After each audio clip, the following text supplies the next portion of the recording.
Short video is concerned with the late Lee Edward Bowers Jr.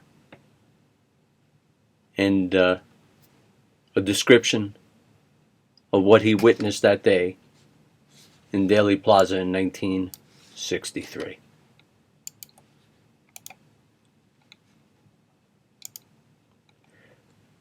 Lee Bowers Jr.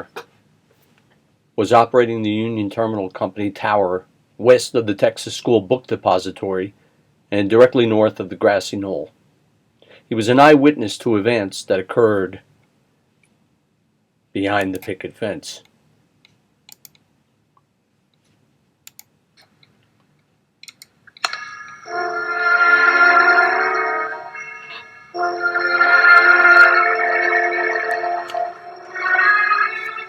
Of the hundreds of witnesses around Dealey Plaza that day, one was in a unique position to see what was going on behind the wooden fence atop the Grassy Knoll. When questioned, Railroad Supervisor Lee Bowers gave the Warren Commission intriguing testimony. But did Lee Bowers die before he told the complete story of what he saw? He was in the tower behind the wooden fence, the only person back there who had the right to be there who wasn't planning to kill the president, so far as we know.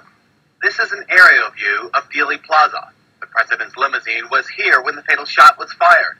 This is the Texas School Book Depository, where Lee Oswald worked. And this is the stockade fence and the Grassy Knoll. It is here that assassination witnesses and researchers have long believed at least one gunman was hidden. The gunman who fired the shot that killed the president. Where were you employed on November 22nd, 1963? At that time, I was employed as a tower operator for the Union Terminal Company. At 12:30 p.m. on November 22nd, Lee Bowers was here in this railroad tower. From this window, he could see the motorcade's progress on Elm Street, and he had an unobstructed view of the wooden fence atop the Grassy Knoll.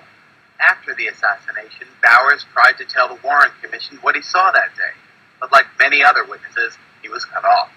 However, in this 1966 interview with Mark Lane, he was able to finish part of what he had begun to say years earlier.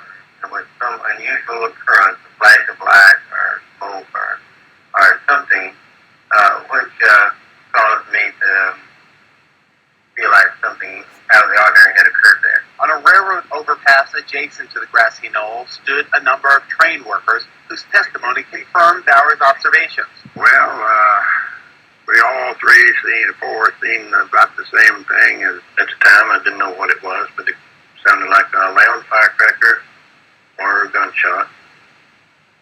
And it sounded like it came from the left and in front of them, towards the wooden fence. And there was a puff of smoke that came underneath the trees. Is there any doubt in your mind that that shot came from behind? There's no doubt in my mind. The Warren Commission concluded that Lee Harvey Oswald fired 3 shots at the president, all originating from the 6th floor of the Texas School Book Depository. But Robert Broden, co-author of the bestseller High Treason, and photographic consultant to the House Assassinations Committee, is one of many who disagree. We have the ear witnesses. We have the medical evidence. It's all consistent. Every bit of evidence in every field shows that at least 2 shots came from the right side, from the area of the stockade fence. 4 months after this interview was filmed, Lee Bowers died or was killed in broad daylight on this remote Texas highway. Lee Bowers was heading west here on to Cleburne, and according to an eyewitness, he was driven off the road by a black car, drove him into this bridge abutment. He didn't die immediately. He held on for 4 hours, and during that time, he was talking to the ambulance people and told them that he felt he had been drugged when he stopped for coffee back there a few miles in Midlothian. But why would Lee Bowers have been killed when it seemed that he had already told all he knew? Walter Rochelle was a friend of Lee and of his late brother Monty. Rochelle says Lee Bowers was afraid to tell all he witnessed during the assassination. Rochelle told the explosive story to now investigative reporter Maury Terry in an exclusive interview in Dealey Plaza. He said he saw a car pull up. 2 men get out of the car, but they were carrying what appeared to be rifles. He said that one gunman apparently positioned himself either on their car or on a car. The other one, I don't recall where he said he was. He said he saw both men fire shots. You could tell by the smoke, the puffs of smoke that came from the rifles. You're saying that Lee Bowers told you that he saw both men fire? Yes, he did. Bowers also told his minister that he had seen more than he told publicly. In addition, legendary Texas journalist Penn Jones Jr., one of the first to challenge the official version of the assassination, says he also heard the complete Bowers story. He is the man who said he saw gunmen firing at the president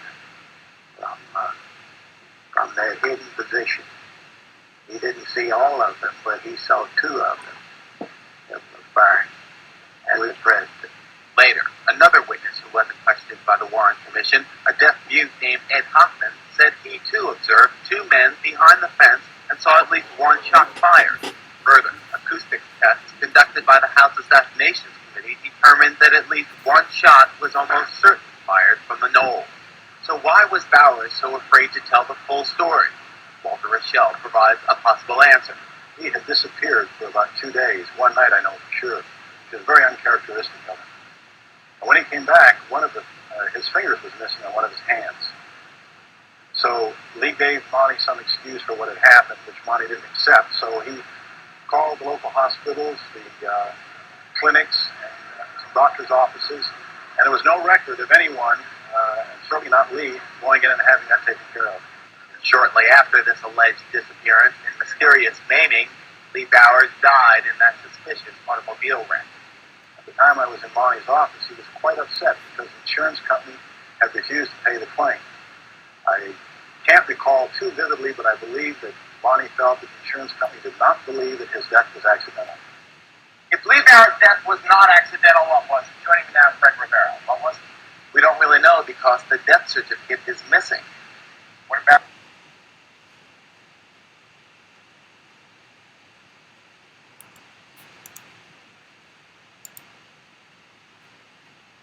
As the movie revealed, Lee Bowers later told his minister all that he saw that day.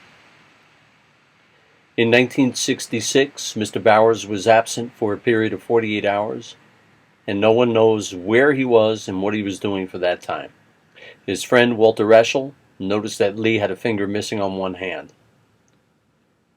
Lee died while traveling on Route 67 later that year. No autopsy was conducted.